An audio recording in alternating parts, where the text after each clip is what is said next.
welcome at my channel Shweta 2020. Hope you are good and fine. So today we are going to start 8th chapter, that is winds, storms and cyclones. So in this chapter we are going to discuss about the natural phenomena. So this is very interesting chapter. See students, जो हमारी nature है, कुदरत है, it has two sides, इसकी दो sides हैं. कौन से? First of all it gives us air, water, food and shelter. ये हमें वो सारी चीजें देती है. So nature is a means for the sustenance of life on the earth. क्यों? अर्थ पे जो लाइफ है वो इसी की वजह से है क्योंकि हमें नेचर से हमारी सारी नीडी थिंग्स जो है वो जरूरत की चीजें मिल रही हैं. But it is a one side of the nature. On the other side, nature is destructive also. क्यों destructive है nature? Because of the natural disasters. कौन से natural disasters? जैसे कि earthquakes हो गए, landslides हो गए, drought, floods, forest fires हो गई, cyclones हो गए. These are called the natural disasters. और ये disasters क्या करते हैं? They cause great loss to life and property.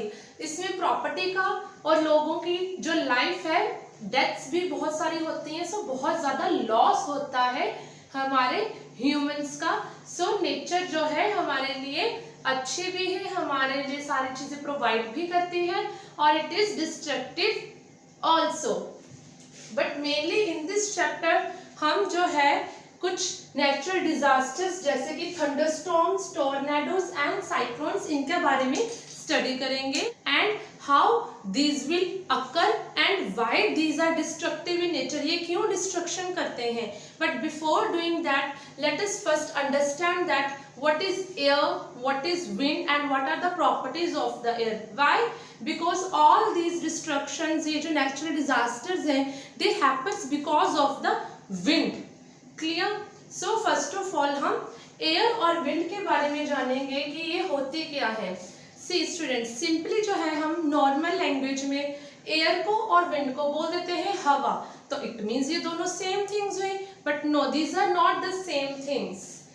Air जो होती है, जैसे अब मेरे सराउंडिंग में एयर प्रेजेंट है एटमोस्फेयर में. सो air is the mixture of gases. हम बोलते हैं हमारे एटमोस्फेयर में गैसेज है, एयर है, वो होगी एयर. क्लियर? तो विंड क्या है?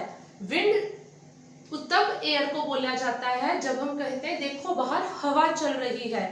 तो जब एयर मूव करती है, एयर मोशन में होती है, मूविंग एयर को बोला जाता है विंड. अब हमें कैसे पता चलता है कि एयर जो है वो मूव कर रही है?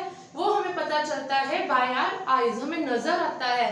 कैसे नजर आता है? फॉर एग्जाम्पल हमें ट्रीज या प्लांट्स हिलते नजर आते हैं, उनकी लीव्स हिलती नजर आती हैं. सपोज हमने वॉश करके क्लोथ्स हैंग कर रखे थे ड्राई होने के लिए, वो मूव हो रहे होते हैं, वो हिलते हैं. And many other things like paper, polythene, सारी चीजें उड़ रही होती हैं हवा में या फिर हिल रही होती हैं. क्लियर? तो उनसे पता चलता है हमें कि बाहर विंड ब्लो हो रही है, बाहर हवा चल रही है. So what is the difference between the air and wind? Is air जो हमारे सराउंडिंग में हवा प्रेजेंट है, दैट इज एयर. उसको हम तब एयर बोल देते हैं.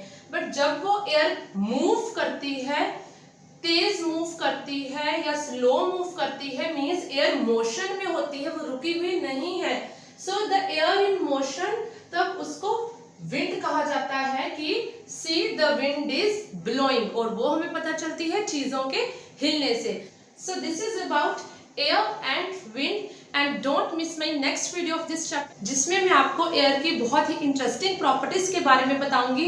एंड श्योरली उसको सुन के आप बहुत ही सरप्राइज हो जाओगे क्योंकि आपने वो कभी फैक्ट सोचा ही नहीं होगा, सुना ही नहीं होगा. सो must watch my next video also. Kindly support my channel. Thank you so much.